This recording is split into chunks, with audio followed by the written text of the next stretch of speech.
Hello friend, welcome to smart study. आज मैं आपके लिए सीडीपी से संबंधित बहुत ही इंपॉर्टेंट पीवाईक्यू लेकर आई हूँ। सीटेट पेपर जो कि साल में 2 बार होता है और पेपर फर्स्ट हो या सेकंड दोनों के लिए सीडीपी सब्जेक्ट बहुत ही इंपॉर्टेंट है। तो इससे संबंधित आज हम बहुत ही महत्वपूर्ण पीवाईक्यू करेंगे जो कि पेपर में बार बार पूछे जाने वाले क्वेश्चन हैं। वीडियो पसंद आए तो चैनल को लाइक सब्सक्राइब ज़रूर करें। चलिए स्टार्ट करते हैं। पहला क्वेश्चन क्या है? खिलौने की आयु कहा जाता है, यानी कि किस अवस्था को खिलौने की आयु की अवस्था कहा जाता है? ऑप्शन क्या है? ए है पूर्व बाल्यावस्था, बी है उत्तर बाल्यावस्था, सी है शैशवावस्था, डी है इनमें से सभी।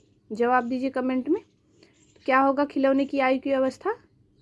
तो कौन सा ऑप्शन सही होगा? ए, पूर्व बाल्यावस्था को ही खिलौने की आयु की अवस्था कहा जाता है। इस अवस्था में बच्चा जो होता है खेलता है, खिलौनों से ज़्यादा खेलता है, इसीलिए इसे खिलौने की आयु की अवस्था कहा जाता है। नेक्स्ट क्वेश्चन देखते हैं। निम्न में से कौन सी पूर्व बाल्यावस्था की विशेषता नहीं है? क्या क्वेश्चन पूछ रहा है? निगेटिव पूछ रहा है, तो ऑप्शन भी क्या होगा? निगेटिव होगा। ध्यान दीजिएगा, जब भी क्वेश्चन पॉजिटिव पूछे तो ऑप्शन पॉजिटिव होगा, यदि निगेटिव पूछ रहा है तो निगेटिव होगा। ठीक है, जवाब दीजिए। ऑप्शन क्या होगा? ए है दल समूह में रहने की अवस्था, बी है अनुकरण करने की अवस्था यानी नकल करने की अवस्था, सी है प्रश्न करने की अवस्था, डी है खेलने की अवस्था। तो पूर्व बाल्यावस्था जो होता है उसकी विशेषता कौन सी नहीं है?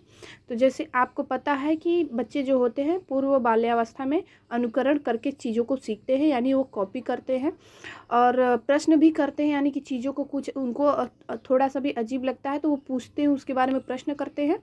और खेलने की अवस्था को भी पूर्व बाल्यावस्था की विशेषता माना जाता है। इसमें कौन सा ऑप्शन सही होगा? कौन सी विशेषता नहीं पूर्व बाल्यावस्था की? तो दल समूह में रहने की अवस्था। इस अवस्था में बच्चा जो होता है दल और समूह में सम्मिलित नहीं होता है। नेक्स्ट क्वेश्चन देखते हैं। उत्तर बाल्यावस्था में बालक भौतिक वस्तुओं के किस आवश्यक तत्व में परिवर्तन समझने लगते हैं? क्या होगा आंसर इसका? ए है द्रव्यमान, बी है द्रव्यमान और संख्या, सी है संख्या, डी है द्रव्यमान संख्या और क्षेत्र। जवाब दीजिए क्या होगा इसका आंसर? उत्तर बाल्यावस्था में बालक जो होते हैं वो भौतिक वस्तुओं के किस आवश्यकता तत्वों में परिवर्तन समझने लगते हैं, यानी कि भौतिक वस्तुएं जो होती हैं उनकी जो आवश्यकताएं होती हैं बच्चों की उनमें परिवर्तन समझने लगते हैं। तो कौन सा ऑप्शन सही होगा? ऑप्शन हो जाएगा डी, द्रव्यमान संख्या और क्षेत्र। नेक्स्ट क्वेश्चन देखते हैं। क्या दिया है क्वेश्चन? निम्न में से कौन पियाजे के अनुसार बौद्धिक विकास का निर्धारक तत्व नहीं है? यहाँ पर भी क्वेश्चन क्या पूछ रहा है? निगेटिव पूछ रहा है, तो ऑप्शन क्या होगा? निगेटिव होगा। चलिए ऑप्शन देखते हैं। सामाजिक संचरण, दूसरा क्या है? अनुभव, तीसरा ऑप्शन क्या है? संतुलनीकरण, चौथा ऑप्शन क्या है? इनमें से कोई नहीं। तो क्वेश्चन क्या पूछ रहा है? निगेटिव पूछ रहा है, तो ऑप्शन भी क्या होगा? निगेटिव होगा। तो क्या पूछ रहा है इसमें कि बौद्धिक विकास का निर्धारक तत्व कौन सा नहीं है? तो सामाजिक संचरण जो है यह आपका बौद्धिक विकास का निर्धारक तत्व नहीं माना जाता है, क्योंकि जीन पियाजे ने जो भी बौद्धिक विकास के बारे में बताया है वो अनुभव से संबंधित है, संतुलिनीकरण से संबंधित है, लेकिन सामाजिक संरचना के बारे में इन्होंने कोई बात नहीं किया है। तो इसलिए ऑप्शन कौन सा सही हो जाएगा? ए सही हो जाएगा। नेक्स्ट क्वेश्चन देखते हैं। क्वेश्चन पढ़ते हैं। विकास के संदर्भ में निम्न में से कौन सा कथन सत्य नहीं है? यानी कि विकास के बारे में कौन सा कथन इसमें से सत्य नहीं है उसके बारे में हमको बताना है। क्वेश्चन क्या पूछ रहा है? निगेटिव पूछ रहा है, तो ऑप्शन भी निगेटिव सेलेक्ट करना है। ऑप्शन देखते हैं। विकास की प्रत्येक अवस्था के अपने खतरे होते हैं, विकास उकसाने बढ़ावा देने से नहीं होता है, विकास सांस्कृतिक परिवर्तनों से प्रभावित होता है, विकास की प्रत्येक अवस्था की अपनी विशेषताएं होती हैं। तो क्या हो जाएगा इसका आंसर? कमेंट में ज़रूर बताइएगा। चलिए, विकास के संदर्भ में निम्नलिखित में से कौन सा कथन सत्य नहीं है? सत्य नहीं पूछ रहा है, तो क्या हो जाएगा? बी हो जाएगा। विकास जो होता है उकसाने बढ़ावा देने से नहीं होता है, ये गलत है, क्योंकि विकास उकसाने और बढ़ावा देने से और ज़्यादा बढ़ता है। नेक्स्ट क्वेश्चन देखते हैं। क्वेश्चन पढ़ते हैं। निम्न में से कौन सा विकासात्मक कार्य उत्तर बाल्यावस्था के उपयुक्त नहीं है। यहाँ पर भी क्वेश्चन में क्या पूछ रहा है, निगेटिव पूछ रहा है, तो ऑप्शन भी क्या होगा, निगेटिव होगा। ध्यान से पढ़िए, विकासात्मक कार्य उत्तर बाल्यावस्था के उपयुक्त नहीं है। ऑप्शन पढ़ते हैं, सामान्य खेलों के लिए आवश्यक शारीरिक कुशलताएं सीखना। बी क्या है, पुरुषोचित या धियोचित सामाजिक भूमिकाओं को प्राप्त करना। सी क्या है, व्यक्तिगत आत्मनिर्भरता प्राप्त करना। डी क्या है, अपने हम उम्र बालकों के साथ रहना सीखना। तो इसमें क्या हो जाएगा, ऑप्शन निगेटिव पूछा है तो निगेटिव क्या होगा, जो बाल्यावस्था में नहीं है, तो बी हो जाएगा, पुरुषोचित या धियोचित सामाजिक भूमिकाओं को प्राप्त करना। जो बच्चा होता है बाल्यावस्था, उत्तर बाल्यावस्था में, उसके अंदर ऐसी कोई भी भावना नहीं होती है जो समाज के प्रति दिखाने के लिए हो। वो खुद में ही लीन रहता है, समूह बना के चीज़ों को खेलता, अनुकरण करके दूसरों से सीखता है, तो उसका सामाजिक तौर पर कोई भूमिका नहीं होता है। नेक्स्ट क्वेश्चन देखते हैं, सामान्य परिपक्वन से पहले प्रशिक्षित करना प्राय है। ऑप्शन क्या दिया है, सामान्य कौशलों के निष्पादन के संदर्भ में बहुत लाभकारी होता है। बी क्या है, कुल मिलाकर हानिकारक होता है। सी क्या है, दीर्घकालिक दृष्टि से लाभकारी होता है। डी क्या है, लाभकारी हो या हानिकारक, यह इस पर निर्भर करता है कि प्रशिक्षण में किस प्रकार की विधि का प्रयोग किया गया है। तो ऑप्शन कौन सा सही हो जाएगा, आपका ऑप्शन सही हो जाएगा डी। ये जो सामान्य परिपक्वन से पहले प्रशिक्षित करना प्राय है, यह क्या है, यह लाभकारी हो या ना हो, लेकिन यह इस बात पर निर्भर करता है कि प्रशिक्षण में किस प्रकार की विधि का प्रयोग किया गया है।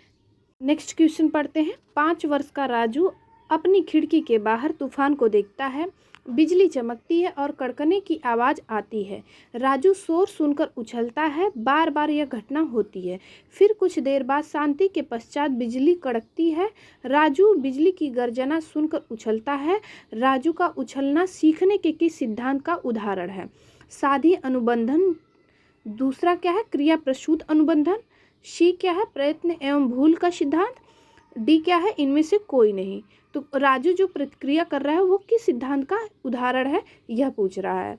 तो ऑप्शन कौन सा सही हो जाएगा, ए, साधी अनुबंधन का सिद्धांत। ये जो राजू बार बार उछल कूद कर रहा है बिजली की गर्जना पर, यह साधी अनुबंधन का सिद्धांत के एग्जाम्पल को प्रस्तुत कर रहा है। नेक्स्ट क्वेश्चन देखते हैं, क्वेश्चन पढ़ते हैं, सकारात्मक दंड का निम्न में से कौन सा उदाहरण है।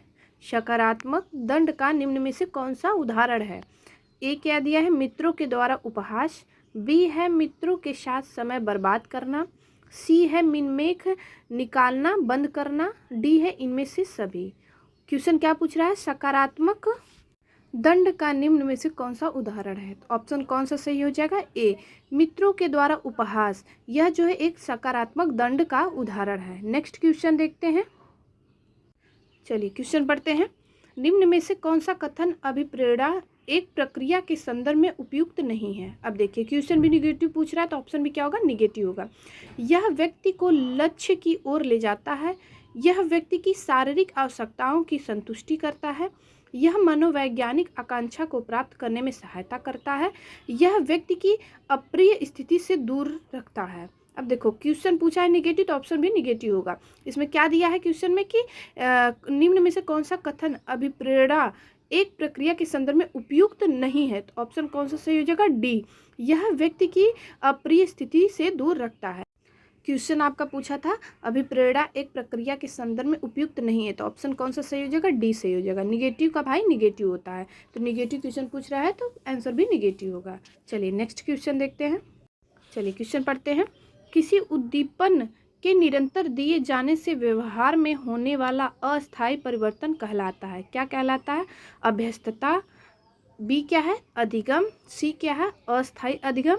डी क्या है, अभिप्रेरणा। तो कौन सा ऑप्शन सही हो जाएगा, इसका जवाब दीजिए।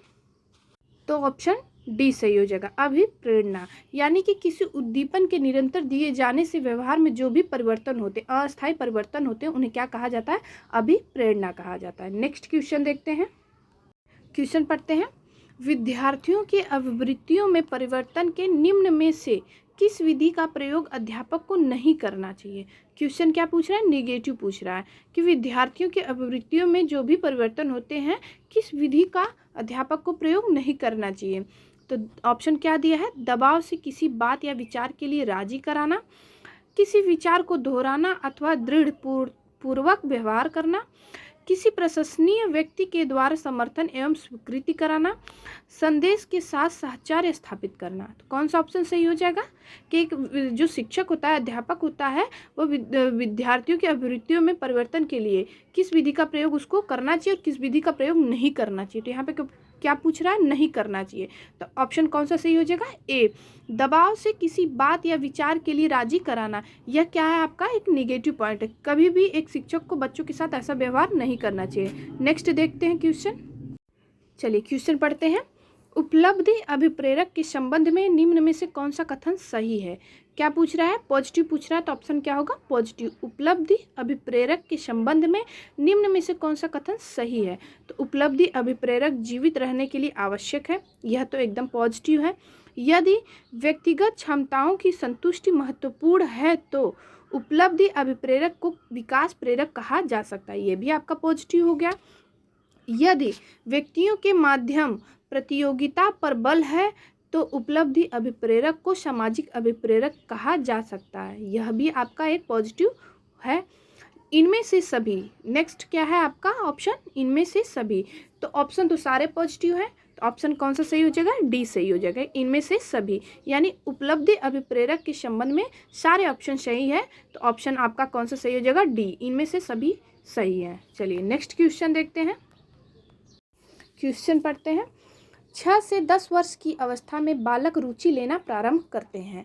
बच्चा जो होता है 6 से 10 वर्ष की अवस्था में जब होता है तो वह रुचि लेना प्रारंभ करता है। किस में लेना प्रारंभ करता है, धर्म में, बी क्या है, मानव शरीर में, सी यौन संबंध में, डी है विद्यालय में। तो चलिए जवाब दीजिए। बच्चा जब 6 से 10 वर्ष की अवस्था में जाता है तो वह रुचि लेना प्रारंभ करता है। किस में लेना प्रारंभ करता है, क्या वह धर्म के बारे में, उस एज में धर्म के बारे में जानता है, नहीं। तो बच्चा जो होता है 6 से 10 वर्ष की अवस्था में बच्चा जो होता है विद्यालय जाने में रुचि दिखाता है, यानी कि पढ़ने उड़ने में ज़्यादा रुचि दिखाता है। और इसी अवस्था को विद्यालय आरंभ की अवस्था भी कहा गया है। और मानव शरीर या यौन संबंध, इन सब के बारे में बच्चों को जरा सा भी ज्ञान नहीं होता है, 6 से 10 वर्ष की अवस्था वाले जो बालक होते हैं उनको। चलिए नेक्स्ट क्वेश्चन देखते हैं। नेक्स्ट क्वेश्चन क्या है, कौन सिद्धांत व्यक्त करता है कि मानव मस्तिष्क एक बर्फ की बड़ी चट्टान के समान है जो कि अधिकांश छिपी रहती है एवं उसमें चेतन की 3 स्तर होते हैं। कौन सा ऑप्शन सही हो जाएगा, गुण सिद्धांत, प्रकार सिद्धांत, मनोविश्लेषणात्मक सिद्धांत, व्यवहारवादी सिद्धांत। तो कौन सा ऑप्शन सही हो जाएगा, कौन सिद्धांत व्यक्त करता है कि मानव मस्तिष्क एक बर्फ की बड़ी चट्टान के समान है जो अधिकांश छिपी रहती है एवं उसमें चेतन की 3 स्तर होते हैं। यह कौन से सिद्धांत में कहा गया है, तो मनोविश्लेषणात्मक सिद्धांत में कहा गया, यानी ऑप्शन सी सही हो जाएगा। कौन सा सही हो जाएगा, सी सही हो जाएगा। नेक्स्ट क्वेश्चन देखते हैं। क्वेश्चन पढ़ते हैं। कुछ लोगों का कहना है कि जब बालकों को गुस्सा आता है, यानी जब बच्चे गुस्से में होते हैं तो वे खेलने के लिए चले जाते हैं, जब तक कि पहले से अच्छा महसूस नहीं करते। उनके व्यवहार में से कौन प्रतिरक्षा तंत्र प्रचलित होता है, यानी कि बच्चों को जब गुस्सा आता है तो वो बाहर खेलने चले जाते हैं और तब तक जब तक वो पहले की तरह अच्छा महसूस नहीं करने लगते हैं, उनके व्यवहार में से कौन सी प्रतिरक्षा तंत्र प्रचलित होती है। तो कौन सी होती है, प्रक्षेपण, दूसरा क्या है विस्थापन, तीसरा क्या है प्रतिक्रिया निर्माण, चौथा क्या है उदात्तीकरण। तो कौन सा ऑप्शन सही हो जाएगा, ऑप्शन सही हो जाएगा विस्थापन, यानी कि पहले की तरह वो अच्छा महसूस करने लगे, उसे क्या कहा जाता है, प्रतिरक्षा तंत्र प्रतिलक्षित कहा जाता है। ठीक है, नेक्स्ट क्वेश्चन देखते हैं और कमेंट में जरूर बताते चलिए कि कौन सा आंसर होगा। चलिए नेक्स्ट क्वेश्चन पढ़ते हैं। क्वेश्चन पढ़ते हैं। समायोजन से तात्पर्य स्वयं का विभिन्न परिस्थितियों में अनुकूलन करना है ताकि संतुष्टि किया जा सके। किससे किया जा सके, दूसरों को, प्रेरकों को, उद्देश्यों को या आवश्यकताओं को। चलिए जवाब दीजिए कमेंट में कि कौन सा ऑप्शन सही होगा। तो ऑप्शन कौन सा सही हो जाएगा, आवश्यकताओं को। यानी कि समायोजन से तात्पर्य स्वयं को विभिन्न परिस्थितियों में अनुकूलन करना है ताकि संतुष्टि किया जा सके, तो स्वयं की आवश्यकताओं को करना जरूरी होता है। नेक्स्ट क्वेश्चन देखते हैं। क्वेश्चन पढ़ते हैं। निम्न में से कौन सा व्यवहार भावनात्मक बाधा को प्रदर्शित नहीं करता है? क्वेश्चन क्या पूछ रहा है? निगेटिव पूछ रहा है, तो ऑप्शन भी क्या होगा? निगेटिव होगा, कि भावनात्मक जो बाधा को प्रदर्शित नहीं करता है। बाल अपराध, यह तो करता है भावनाओं को प्रदर्शित। कमज़ोरों को डराने वाला, यह भी व्यवहार में एक व्यवहार ही है जो कि भावनाओं से संबंधित है। भगौड़ापन, यह भी आपकी व्यवहार भावनात्मक बाधा को प्रदर्शित करता है। लेकिन स्वलीनता जो होता है, यह क्या है आपका? यह भावनाओं से नहीं जुड़ा होता है। इसमें जो बच्चा होता है एक ही कार्य को बार बार करता है, तो ऑप्शन कौन सा सही हो जाएगा? डी। नेक्स्ट क्वेश्चन देखते हैं। क्वेश्चन पढ़ते हैं। निःशक्त बालकों की शिक्षा के लिए प्रावधान किया जा सकता है। जो निःशक्त बालक होते हैं उनकी शिक्षा के लिए कौन से प्रावधान किए गए हैं, उनके बारे में बताना है। तो समावेशित शिक्षा द्वारा, मुख्य धारा में डालकर, समाकलन द्वारा, इनमें से कोई नहीं। जो निःशक्त बालक होते हैं उनकी शिक्षा के लिए प्रावधान किया जा सकता है। कौन सा प्रावधान किया जा सकता है? कि उन्हें समावेशी शिक्षा द्वारा शिक्षा प्रदान किया जा सकता है। समावेशी शिक्षा जो होती है, इसमें बच्चों को एक साथ शिक्षा प्रदान की जाती है। जो सामान्य बालक होते हैं और विशिष्ट बालक होते हैं उनको एक साथ शिक्षा प्रदान की जाती है, जिनमें कि जो निःशक्त बालक होते हैं उनको भी सीखने की पर्याप्त अवसर दिए जाते हैं। नेक्स्ट क्वेश्चन देखते हैं। निम्न में से कौन सी मानसिक मंदता की विशेषता नहीं है? निम्न में से कौन सी मानसिक मंदता की विशेषता नहीं है? तो कौन सी नहीं है? बुद्धि लब्धि का 25 से 70 के मध्य में होना, धीमी गति से सीखना एवं दैनिक जीवन की क्रियाओं को न कर पाना, वातावरण के साथ अनुकूलन में कठिनाई और अंतर व्यक्तित्व संबंधों का कमजोर होना। ऑप्शन कौन सा सही हो जाएगा? डी, अंतर व्यक्तित्व संबंधों का कमजोर होना इसका आंसर हो जाएगा। नेक्स्ट क्वेश्चन देखते हैं। विद्यार्थियों के अच्छे मानसिक स्वास्थ्य को बनाए रखने के लिए निम्न में से कौन सा तरीका अधिक महत्वपूर्ण है? तो कौन सा सही है? ए क्या है? सहशैक्षिक क्रियाओं का प्रावधान, अभिव्यक्ति की स्वतंत्रता, रुचियों की विभिन्नता, अध्यापक की भूमिकाएं एवं विद्यालय वातावरण। तो कौन सा ऑप्शन सही हो जाएगा? विद्यार्थियों के अच्छे मानसिक स्वास्थ्य को बनाए रखने के लिए निम्न में से कौन सा तरीका अधिक महत्वपूर्ण है? तो सबसे अच्छा महत्वपूर्ण तरीका कौन सा है? तो अध्यापक की भूमिका एवं विद्यालय जो वातावरण होता है, वह एक शिक्षक की जो भूमिका होती है वह बहुत ही महत्वपूर्ण मानी जाती है, और विद्यालय का जो वातावरण होता है, कक्षा का जो वातावरण होता है, वह भी बहुत महत्वपूर्ण माना जाता है एक मानसिक स्वास्थ्य को बनाए रखने के लिए। चलिए नेक्स्ट क्वेश्चन देखते हैं। अगला क्वेश्चन पढ़ते हैं। कमजोर वर्ग के बालक से तात्पर्य है, जो बच्चे कमजोर होते हैं उनसे क्या तात्पर्य है? ऐसे अभिभावकों के बालक से जिनकी वार्षिक आय कम है, ऐसे अभिभावकों के बालक से जो वंचित वर्ग में आते हैं, ऐसे अभिभावकों के बालक से जो गरीबी रेखा से नीचे की सीमा में आते हैं, ऐसे अभिभावकों के बालकों से जो सरकार द्वारा निर्धारित न्यूनतम सीमा की वार्षिक आय की सीमा से नीचे के वर्ग में आते हैं। तो कौन सा ऑप्शन हो जाएगा सही? कमजोर वर्ग के बालक से तात्पर्य क्या है? तो ऑप्शन सही हो जाएगा आपका डी। ऐसे अभिभावकों के बालकों से जो सरकार द्वारा निर्धारित न्यूनतम सीमा की वार्षिक आय की सीमा से भी नीचे वर्ग में आते हैं, उन्हें क्या कहा जाता है? कमजोर वर्ग के बालक कहा जाता है। नेक्स्ट क्वेश्चन देखते हैं। शिक्षा का अधिकार अधिनियम 2009 में निर्दिष्ट किया गया है कि कक्षा 1 से 5 तक यदि प्रवेश दिए गए विद्यार्थियों की संख्या 200 से अधिक है तो विद्यार्थी अध्यापक आवश्यक अनुपात होंगे। कितना होगा अध्यापकों का अनुपात? जो यदि किसी विद्यालय में विद्यार्थियों का अनुपात 200 से अधिक है तो विद्यार्थी अध्यापक आवश्यक अनुपात क्या होगा? ऑप्शन देखते हैं। ए दिया है 30, बी दिया है 40, सी दिया है 45, डी दिया है 50। तो कौन सा ऑप्शन सही हो जाएगा आपका? जवाब दीजिए। ऑप्शन हो जाएगा आपका 40। कौन सा हो जाएगा? 40। नेक्स्ट क्वेश्चन पढ़ते हैं। क्रियात्मक अनुसंधान के संबंध में निम्न में से कौन सा कथन सही नहीं है? क्वेश्चन क्या पूछ रहा है? निगेटिव पूछ रहा है, तो ऑप्शन बी क्या होगा? निगेटिव होगा। यह अध्यापकों एवं शिक्षा व्यवसाय से जुड़े लोगों के द्वारा किया जाता है, यह तो आपका पॉजिटिव हो गया। यह किसी विशिष्ट समस्या के समाधान के लिए किया जाता है। सी क्या है? व्यापक स्तर पर निर्णय लेने के लिए सूचना संकलन का कार्य इसमें किया जाता है। चौथा क्या है आपका, स्थानीय स्तर पर रोजमर्रा की समस्या के समाधान के लिए क्रियात्मक अनुसंधान किया जाता है। तो ऑप्शन कौन सा सही हो जाएगा आपका, ऑप्शन सी सही हो जाएगा। व्यापक स्तर पर निर्णय लेने के लिए सूचना संकलन का कार्य इसमें किया जाता है, जो कि रॉन्ग है। निगेटिव का ऑप्शन क्या हो जाएगा, निगेटिव हो जाएगा। क्वेश्चन में निगेटिव पूछा है तो ऑप्शन भी निगेटिव होगा। यह अध्यापकों एवं शिक्षा व्यवसाय से जुड़े लोगों के द्वारा किया जाता है, यह तो पॉजिटिव हो गया। चलिए नेक्स्ट क्वेश्चन देखते हैं। क्वेश्चन पढ़ते हैं।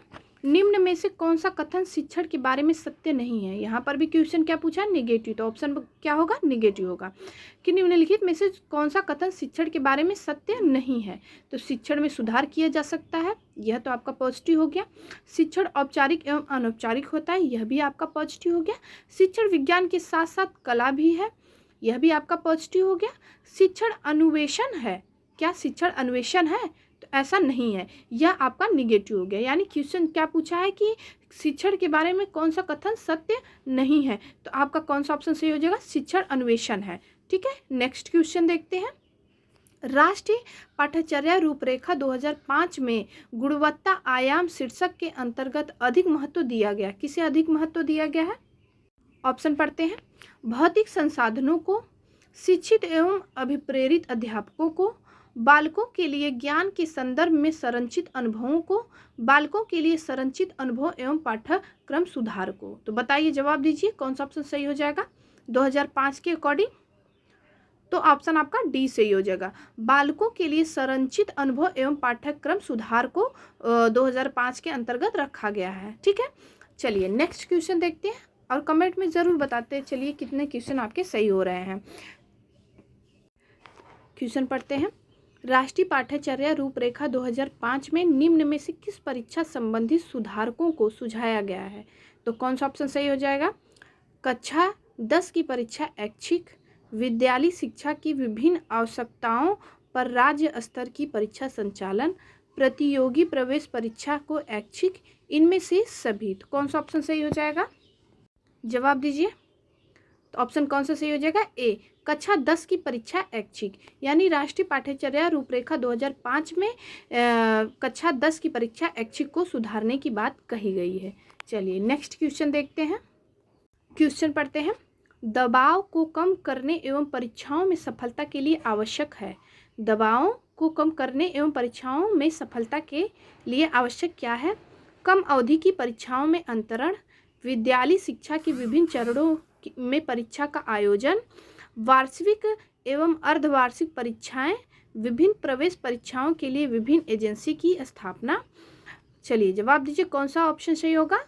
जैसे बच्चों का जो भी एग्ज़ाम होता है उसके प्रति बच्चों में जो मानसिक दबाव होती है उसको कम करने के लिए परीक्षाओं में सफलता के लिए किस चीज़ की आवश्यकता होती है, तो ऑप्शन कौन सा हो जाएगा, ए सही हो जाएगा। कम अवधि की परीक्षा में अंतरण, यानी कि कम समय में कई बार लिया गया परीक्षण जो होता है यह परीक्षाओं का जो दबाव होता है उसको कम करने में बहुत मदद करता है। चलिए नेक्स्ट क्वेश्चन देखते हैं।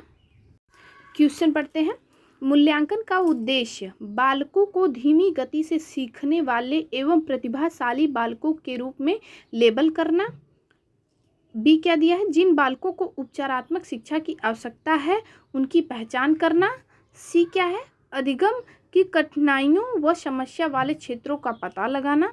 डी क्या है, उत्पादक जीवन जीने के लिए शिक्षा की सीमा तक तैयार कर पाई है, यह प्रतिपुष्टि प्रदान करना। यानी कि मूल्यांकन का मुख्य उद्देश्य क्या होता है, इन चारों ऑप्शन में से जवाब दीजिए। तो ऑप्शन कौन सा सही हो जाएगा, मूल्यांकन का मुख्य उद्देश्य होता है उत्पादक जीवन जीने के लिए शिक्षा की सीमा तक तैयार कर पाई है, यह प्रतिपुष्टि पोषण प्रदान करना। ठीक है, समझ में आया। चलिए नेक्स्ट क्वेश्चन देखते हैं। क्वेश्चन पढ़ते हैं। प्राथमिक विद्यालयों में बालकों के लिए निम्न में से किसे बेहतर मानते हैं, यानी कि प्राथमिक विद्यालयों के बालकों के लिए निम्न में से किसे बेहतर मानते हैं। तो किसे बेहतर मानते हैं पढ़ाने के लिए, वीडियो अनुरूपण द्वारा, प्रदर्शन द्वारा, स्वयं के द्वारा किया गया अनुभव, इनमें से सभी।